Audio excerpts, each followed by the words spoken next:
Leksiyemizi davamlaştırmaz, hürmetlik vatandaş. Bugün sözleydiğin leksiyadan birinci islah, bugün islahı 2021 yıl 5. ayının 8. günü. Bugün sizlerge mındaq leksiya anlatımız mavzu mındaq. Devlet İşler Katibi Antony Blinken Bexatarlik Komitetida fikir bayan qilib, Rossiya va Jungo askilik qildi, jazoga tortilmadi deb aybladi. Mavzuli xabar 5. ayının 7. günü Vanvit orbitida e'lon qilindi. Xabar bunday boshlandi. Amerika Qo'shma Shtatlar Davlat ishlar kotibi Antony Blinken bugun Birlashgan Davlatlar Tashkiloti Bexatarlik Komitetida Rossiya va Jungoni tanqid qilib, mundaq ogohlantirdi. Ba'zi qudratli davlatlarning harakatlari boshqa davlatlarga qabihlik va vahshiylik qilib turibmi, jazolanmaydigan o'lgi yaratdi. Bugun bu yig'inga riyosatchilik qilgan kishi Jungo Tashqi ishlar ministrligining ministri Wang Yi edi. Navbatdagi bexatarlik komitetining 5. oylik raisi Jungo chaqirgan ko'p taraflikni muhokama qilish yig'ini edi. Dal mushu paytda ikki cho'ng iqtisod davlati Amerika Qo'shma Shtatlari va Jungo Xalq Jamhuriyati ikki davlat Birlashgan Davlatlar Tashkilotini ta'sir kuchi kengaytirishni raqobatlashyapti. Amerika Qo'shma Shtatlari prezidenti Joe Biden Jungo uzamchilik qarab mengayotgan ahvol ostida Amerika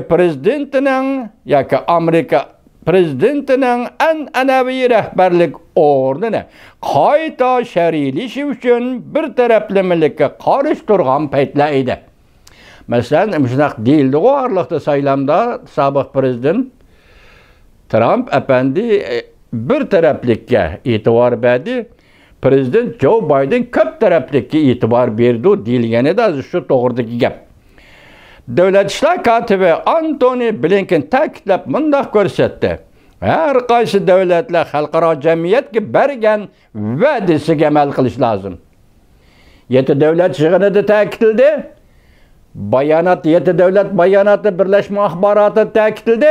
Bugun 5. ayning 7. kuni Birlashgan Davlatlar Tashkilotining kishilik huquq komitetida o'tkazilgan Jungo riyosatchilik qilgan yig'inda Amerika Qo'shma Shtatlarining davlat ishlar kotibi Antony Blinken shunday ta'kidladiki, har qaysi davlatlar xalqaro jamiyatga bergan va'dasiga amal qilish lozim.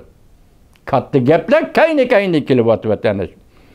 Kishilik huquq va egilik huquq prinsiplariga hurmat qilish lozim. Bu yerdagi kishilik huquq Jungoga qaratilgan, egilik huquq Rossiya Ukraina munosabatiga qaratilgan. Yaqinda Ukrainani ziyorat qilib qaytib kelgan edi davlat ishlar kotibi Antony Blinken. Kishilik huquq va egilik huquq prinsiplariga hurmat qilish lozim. Davlat ishlar kotibi Antony Blinken mundaq ko'rsatdi. Birlashgan Davlatlar Tashkilotiga a'zo davlatlar bo'libmi bexatarlik komitetiga yana doimiy komitetiga a'zo davlatlar bu belgilamalarga xiloflik qilsa hamda xalqaro qonunlarga xiloflik qilgan davlatlarning mas'uliyatini surishti qilganda shunda bir uchar biz tarqitmizki boshqa davlatlar shunday xiloflik qilsa, başqa davlatlarmi shular qo'shilib, shunda xiloflik qilsa, belgilamalarga shunda xiloflik qilsa, har qanday oqibatni o'ziga olmaydi deb jakarlashga to'g'ri keldi. Sen shunda xiloflik qilaversan, boshqa davlatlar shunda qilib qilaversa, biz vaqtda nima deymiz? Bu davlatlar o'ziga olmadi.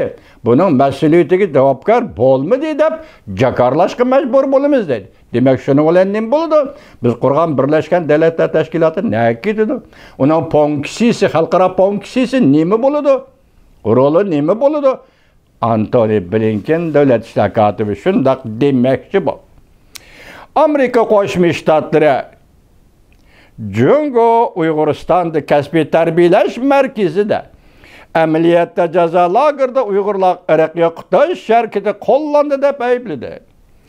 Çünkü bolsa bu ayıplaşını inkar kılıp biz radikalistlarını yo'qotdik dedi. Bu muhbirning xabar yozuvchining fikri. Davlat ishlar kotibi Antony Blinken mundaq ko'rsatdi. Ichki jihatni boshqarishda ching turish. Nima xohlasa shuni qilish deganlikdan, xalqlarni qul qilish va jismoniy jazolashdan, ularni yo'qotish yoki irq tozalash elib berishdan derak bermaydi. Tushundingizmi vatandoshlar? Davlat ishlar kotibi Antony Blinken Birlashgan Davlatlar Tashkilotining kishilik huquq komitetida xabarning oxirida mundaq deganligini xabar yozuvchi siz bizga topshirdi. Davlat ishlar kotibi Antony Blinken mundaq ko'rsatdi. Ichki jihatni boshqarish uchun turish, ya'ni davlat boshqarish, rayonlarni boshqarish, o'lkalarni boshqarish, mushundaq yot millatlar, Uyg'ur, Tibetdek millatlarni boshqarish jihatda buni ichki ishlar yoki ichki boshqarish o'zimizning ishi. Başta tünelik sözgellik şeylerimiz nemi dedik? İçki işi o. Kötü bunun bizden pervayemiz pelek dedim o tügüdü gepler. Bu başquruşta çın turuş. Çünkü Kompartiyası karşında kıldığan bolsa bunda çın turuş. Hergizme nemi halısa şunu kılış degenlikten. Xalqlarni qul qilish ve cismani cezalashdan, ularni yo'qotish yoki irq tozalash elib berishdan derak bermaydi. Boshqarish mushulardan derak bermaydi. Yoki boshqa shakllar bilan kishilik huquqqa tajovuz qilishdan derak bermaydi. Esingizda bo'lsin vatandosh, Yevropada boshlangan 7 davlat yig'inidan tortib toki 7-kunigacha Amerika Qo'shma Shtatlarining davlat ishlar kotibi Antony Blinken to'xtamay Uyg'ur to'g'risida so'zlab keldi.